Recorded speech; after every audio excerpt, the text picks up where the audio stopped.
হৃদয়ে বয়ে থাকা চলতে থাকা অদৃশ্য অহংবোধের টান। দুইজন মানুষ ভাবতে থাকে সমানে সমান, দুই কুল বুড়ে টেনে চলে অহংকারের দাঁড়। সংকল্প করে কেউ কাউকে দিবে না এক বিন্দু ছাড়। ওই যে নদীর পাড়ে দাঁড় টানে না, মানুষ এমনই। যখন মানুষের উপরে অহংবোধ, দাম্ভিকতা, ক্ষমতার ভাব চেপে বসে, শয়তানের অসওয়াসা চেপে বসে, তখন মানুষ পাশের মানুষকে প্রতিদ্বন্দ্বী ভাবতে শুরু করে। আমিও তার চাইতে কম না, আমিও তাকে ছাড় দেব না। এরকম দুইজন মানুষ আমাদের, বলেন তো কে বর্তমান বাংলাদেশে? ডক্টর ইউনূস এবং সেনাপ্রধান ওয়াকারুজ্জামান। এই দুইজন মানুষ এখন প্রভূত ক্ষমতাবান। ডক্টর ইউনূস আন্তর্জাতিক ভাবমূর্তি নিয়ে বলতে পারেন এই পৃথিবীতে 10 জন গ্ল্যামারাস ডিপ্লোম্যাট, লিডার বা মার্কেটারের একজন। আর ওয়াকারুজ্জামান বাংলাদেশের ভিতরে অস্ত্র হোল্ডার, মানে আর্মস হোল্ডার ক্ষমতাবানদের একজন, একটি সুশৃঙ্খল একটি বাহিনীর প্রধান। বাহিনীটা যদিও এখন আর সুশৃঙ্খল না, আমাদের অনেক বাংলাদেশিকে হত্যা করেছে তারা, অনেক দুর্নীতি করেছে তারা, ধরা খাচ্ছে, অ্যারেস্ট হচ্ছে। যাই হোক, কিভাবে তারা এই ওয়াকারুজ্জামান ডক্টর ইউনূসকে টেক্কা দিয়ে যাচ্ছেন একের পর এক। আমরা আসল কথাটা বলবো, তার আগে প্রেক্ষাপটটা দেখেন। ডক্টর ইউনূস যখন একটা পত্রিকাকে সাক্ষাৎকার দিত, ওয়াকারুজ্জামান আরেকটা পত্রিকাকে সাক্ষাৎকার দিত। ডক্টর ইউনূস যখন নির্বাচন নিয়ে একটি কথা বলতো, ওয়াকারুজ্জামান আরেকটি কথা বলতো। নিশ্চয়ই আপনাদের কথা আছে, মনে আছে, সেপ্টেম্বর অক্টোবরের কথা। আগস্টের তো ক্ষমতা নিছে, সেপ্টেম্বর অক্টোবরে যখন নির্বাচন নিয়ে কথা ওঠে, তখন এইভাবে ওয়াকারুজ্জামান ডক্টর ইউনূসকে টেক্কা দিয়ে যেতেন একের পর এক। ডক্টর ইউনূস সাক্ষাৎকার দিতেন ধরেন নিউ ইয়র্ক টাইমস পত্রিকাকে, ওয়াকারুজ্জামান প্রথম আলো। তাকে তো আর নিউ ইয়র্ক টাইমস তার সাক্ষাৎকার নিবে না, তো সেই ইন্ডিয়ান একটি পত্রিকা বেছে নিত। এর মধ্যে সেরা হইল ইন্ডিয়ান দালালির মধ্যে সেরা প্রথম আলো। আবার ডক্টর ইউনূস ধরেন নির্বাচন নিয়ে একটি রোডম্যাপ দিয়েছে, ওয়াকারুজ্জামান রাওয়া অথবা তার কোনো একটি কিছুকে ব্যবহার করে একটি বক্তব্য দিয়ে দিয়েছে। এইভাবে তিনি ডক্টর ইউনূসকে টেক্কা দিয়ে গেছেন একের পর এক। আবার ডক্টর ইউনূস 5 আগস্টে শপথ নেওয়ার পর ইমিডিয়েটলি বলে দিয়েছেন, আইনে যদি সুযোগ থাকে তাহলে যারা মুক্তি পাওয়ার তাদেরকে মুক্তি দিয়ে দেন। শেখ হাসিনা যাদেরকে জুলুম করে আটকে রেখেছে, যেমন আব্দুল সালাম পিন্টু, সাবেক মাননীয় প্রধানমন্ত্রী বেগম খালেদা জিয়া, এরপরে ধরেন আপনার তারেক রহমান, তাদেরকে আস্তে ছেড়ে দেওয়া হয়েছে না। আইনে দেখা যাচ্ছে তারা ছাড়া পাওয়ার কথা। ইউনূসও বলেছেন তাদেরকে ধরে রাখার কোনো মানে হয় না, কেন তাদেরকে আপনি জুলুম করবেন? ওয়াকারুজ্জামান কি করছে? ওই যে 626 জনকে আশ্রয় দিয়েছিল না আওয়ামী লীগের দুর্নীতিবাজ, খুনি, পুলিশ কর্মকর্তা, 626, তাদেরকে সে ছেড়ে দিয়েছে। ইউনূসের সাথে টেক্কা কিন্তু এটা। ইউনূসকে চ্যালেঞ্জ যে আপনি যেহেতু খালেদা জিয়াকে ছেড়ে দিয়েছেন, তাহলে আমি এদেরকে ছাড়ব। আপনি যেহেতু তারেক রহমানকে একের পর এক জামিন দিচ্ছেন, তাহলে আমি এদেরকে ছেড়ে দিব। এটা হলো ইউনূসকে চ্যালেঞ্জ দিয়েছে, আর এই দেশের মানুষকে চ্যালেঞ্জ দিয়েছে। এই কারণে মাহমুদুর রহমান গতকাল একটি বক্তব্য দিয়েছেন, আমার দেশ সম্পাদক, যে সেনাবাহিনীর সাথে জনগণের দূরত্ব কমাতে হবে। চ্যালেঞ্জ পাল্টা চ্যালেঞ্জ দিয়ে আসলে দেশ দুর্বল হবে, বহিঃশক্তি সুযোগ নেবে। যদিও এরা এই এক শ্রেণী প্রথম 1-150 লোক আছে সেনাবাহিনীর, 102 জন দালালি করছে ভারতের, এখনও অস্থিতিশীলতা তৈরি করছে। এখনও তারা প্ল্যান করে আছে তারেক রহমান আসলে হত্যা করবে।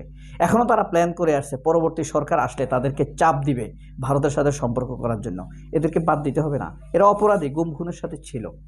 ওয়াকারুজ্জামান তাদের ব্যাপারে কোনো ব্যবস্থা নিচ্ছেন না, এটা ভালো নয়। তার উপরে জাতিসংঘকে চ্যালেঞ্জ করেছে আইএসপিআর, মানবাধিকার রিপোর্ট। এটা দু একটা বিষয়ে সরি বলা যায় না?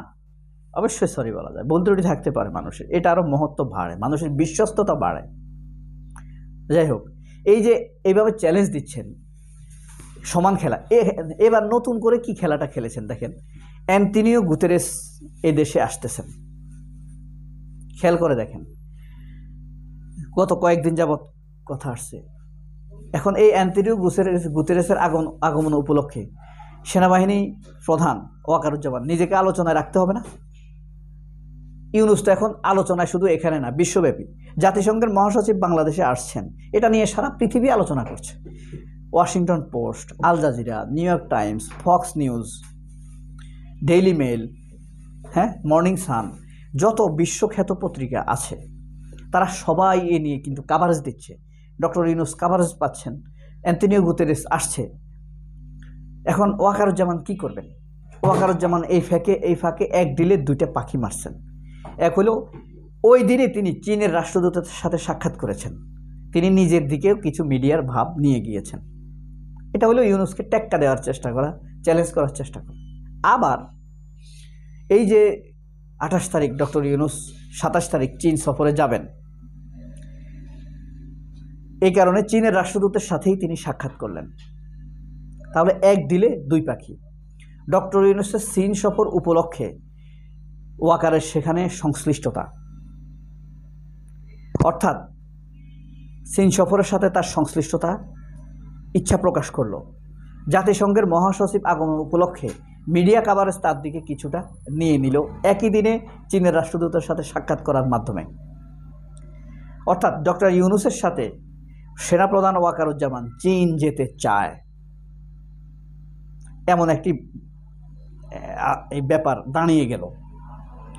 তাহলে চীন সফরে কি কর্মকাণ্ড ঘটে, কাদের সাথে সাক্ষাৎ করে, কার সাথে পালস কি, কোথায় বডি ল্যাঙ্গুয়েজ কি, এটা ওয়াকার জানতে পারবেন, ভারতও জানতে পারবে।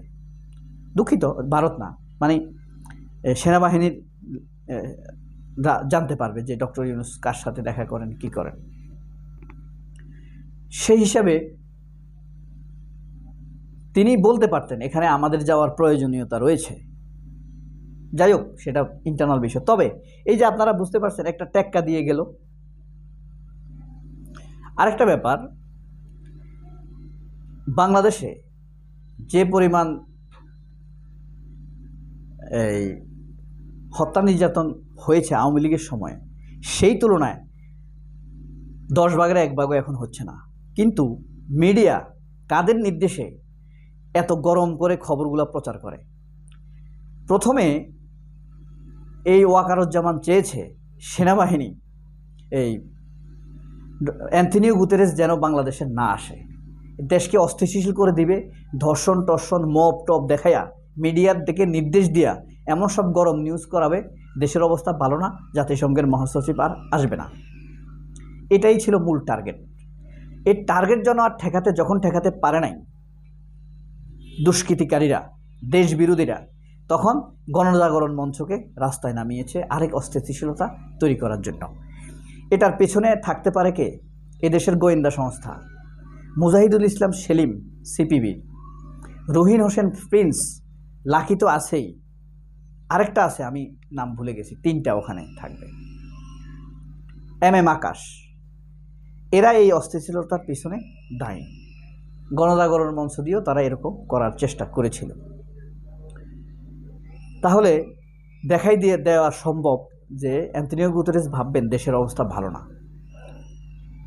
চীন সফরও ঠেকিয়ে দিতে চেয়েছিল এই করে। এদের পিছনে শক্তিশালী ইন্ধনদাতা গোয়েন্দা সংস্থার এজেন্সি রয়েছে,